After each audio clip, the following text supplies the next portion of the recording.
Hello everyone, it's Ren Creates.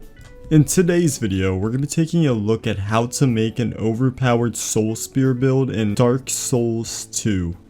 Before we continue with this video, I want you guys to know that this was actually discovered by my friend Tyler. He's the one that gave me the idea to make this build, and that's what we're using on our run through Dragonrider, which you can find on my streams. So without wasting any more time, let's get into how to make this build, starting all the way from the beginning of the game.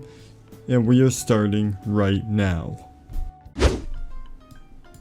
Okay, so we're first going to start off at Things Bet Wicks. From there, you're going to pick the Sorcerer class and the Bonfire aesthetic. You're then going to make your way over to Medulla, where you can pick up multiple really cool items, along with the binoculars, the Morning Star, the Estus Flash shards, and a few life gems as well to pick up while you're there. There you can find Melatina, who is a merchant. She actually sells the fragmented branch of yore and the key to open up the blacksmith shop over in Medulla. But we're going to go in the opposite direction of the Cardinal Tower, and we're going to fall all the way down so that we can grab ourselves the Fire Longsword, which is by far going to be one of the most important melee weapons we're going to be using on this character. Plus it takes regular Titanite shards, which means it's going to be pretty simple to upgrade compared to other weapons, such as the staff we're going to be getting later down the line. Afterwards, we're going to go and join the Way of Blue Covenant, which is going to give us access to the Blue Seal, which is a ring that behaves like the Life Ring, which is going to give us a little bit of a boost in our health. Afterwards, we're going to make our way back to Force of Fallen Giants, go through it like usual, and unlock the elevator. I hope that you guys are in human form, and you have completed your first encounter with Pate, because both Pate and Sellsword Luet are going to be available to summon for the last giant boss battle, which we are going to be taking out with our soul arrows and our dagger. This is because we don't have enough strength to be able to wield the Fire Longsword correctly, and we're also lacking in dex a bit. So once we defeat the last giant, we're actually going to make our way over. However, before we level up, if you're feeling very confident, make your way over to the Hyde's Tower of Flame. You can find a few goodies along the way down the sewers, but ultimately our goal is to defeat the Dragonrider. So once you made Hyde's Tower of Flame, the best tactic to beat a Dragonrider is to enter the arena, stand still, wait for 7 steps, and on his 7th step, you're just going to run right to the right.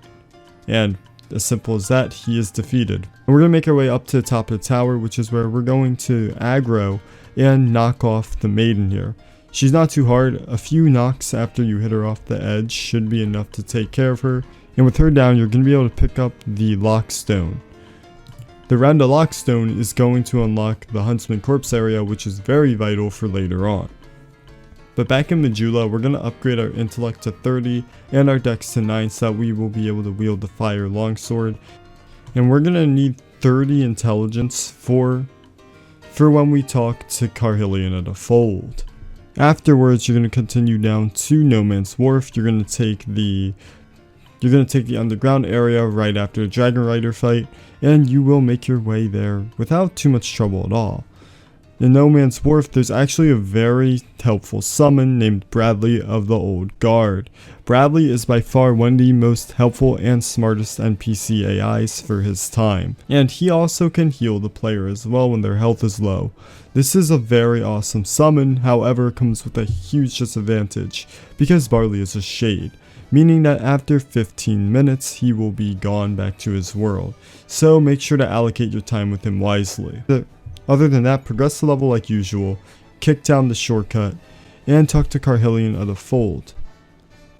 Carhillion will tell you that he senses power as long as your intellect's at 30, and you guys will be able to obtain the Northern Ritual Band Ring +1, which is going to increase your spell uses but reduce your HP, which isn't too great as a caster, but this trait is worth it because of our firepower we're going to be having later on.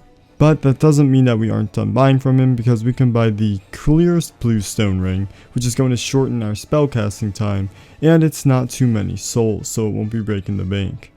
Other than that, Killian does sell some herbs to restore your spell uses, and he sells quite a plethora of spells. Mostly the Soul Arrow line, which is great, so the Great Heavy Soul Arrow is going to definitely be a spell you're going to want to pick up. And we're going to be relying off this, at least until we can get more attunement slots. Make sure you summon Bardley of the Old Guard for the Felix Sentry fight, and keep a safe distance, use some herbs if you bought any, and use your Great Heavy Soul Arrow to make him history, or them history. Afterwards, make your way back to Majula and use that round to lock, and use the round to lock stone to get to Huntsman's corpse. Once you're at this bonfire, make your way over to the next bonfire that's underneath the bridge by fighting your way through all the enemies in this area. They should be manageable, and once you make your way to the Exile holding cell, you have enough souls to make your way back to Majula and level up your attunement to 17, which is going to give you 3 casting slots. Now here's the most important part of this whole build that you guys need to pay attention to: the run to the Soul Spear. Just follow the path I'm going, and as long as you do this correctly and don't mess up, you'll make your way over to the Soul Spear. Now we're going to be taking advantage of bonfire aesthetics to give ourselves more quantities of this, which is genius. But we're first going to go back to the Forest of Fallen Giants, and we're going to use our Soldier's Key that we picked up to open up this door in the bottom area and grab ourselves the Restoration Ring, which heals our health over time, which is great. But more importantly, we're going to make our way over to the Pursuer boss battle. The Pursuer boss battle is not too difficult as long as you guys know how to use the ballistas. But just in case you don't, enter the boss room, make your way over to the left corner, and then when he does this running attack, you're going to run over to the other side, and then start firing away like hell with this ballista. He will be staggered long enough so that you'll be able to get in 2 shots and kill him. And that's a pretty easy kill right there with some souls. So now we're going to get abducted by the giant crow, and we're going to make our way over to the Lost Bastille. There isn't really too much for us to do here, so we are going to just leave. So what I'm going to do is use our boss souls to get us to 40 intellect and 5 strength, so that we will now have enough to 2-hand our longsword, which is a win-win. Afterwards, we can also unlock the blacksmith's place as well, as long as you have the souls to go and buy the key from Melatina? Well, whatever her name is. Make your way back to the Huntsman's corpse, and we can summon Bashful Ray as a shade to help us out and distract the enemies while we make our way through the rest of this area, because we are going to have to defeat the Skeleton Lords. But thankfully, I do have a plan for this. So make your way over the bridge and to Merciless Ronetta. And you can basically just completely Soul Spear spam her to death. Great Heavy Soul Arrows should work just fine. And with that, you're going to be able to grab yourself the key that is going to unlock this area here, the Lockaway, which is going to not only house a beautiful bonfire, but also Creighton, who is going to be summonable once he's freed for the Skeleton Lord's boss battle. And to find a summon, you have to make your way all the way through this cave to the gate that's on the other end. I highly recommend killing the Necromancer before doing anything else. But once you've taken care of the Skellies and got Creighton as a summon, make your way into the Skeleton Lord's boss battle. Now, what I highly recommend doing is using your Soul Spears on the big boys, and then taking out the Bone Wheels over all other skeletons.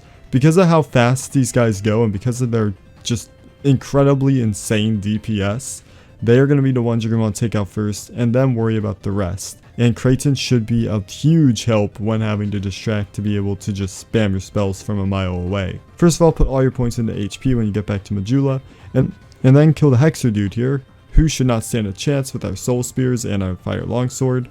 And make your way to Melatina, where you're going to be able to buy his set, more so his hood, because his Hexer hood gives us extra spell castings, even if it's only by 1.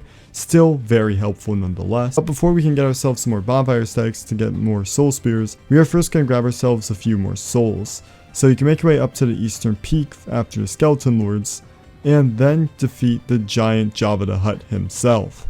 Afterwards, buy the fragmented branch of Wharf from Melatina, and then make your way up north from Majula to get to the statue that's past Benhart of Jugo. From there, you're going to go through the Shaded Woods and to the Fork in the Road bonfire. Afterwards, you're going to take a right, and you're going to follow this path exactly how I'm doing it. I have it sped up here, but basically, as long as you stick to the far right and run all the way around, not only are you going to be able to cash out on some nice loot, but you're also going to make your way over to the Shaded Ruins with relative ease. So overall, I would assume this is the most superior method to getting to this area.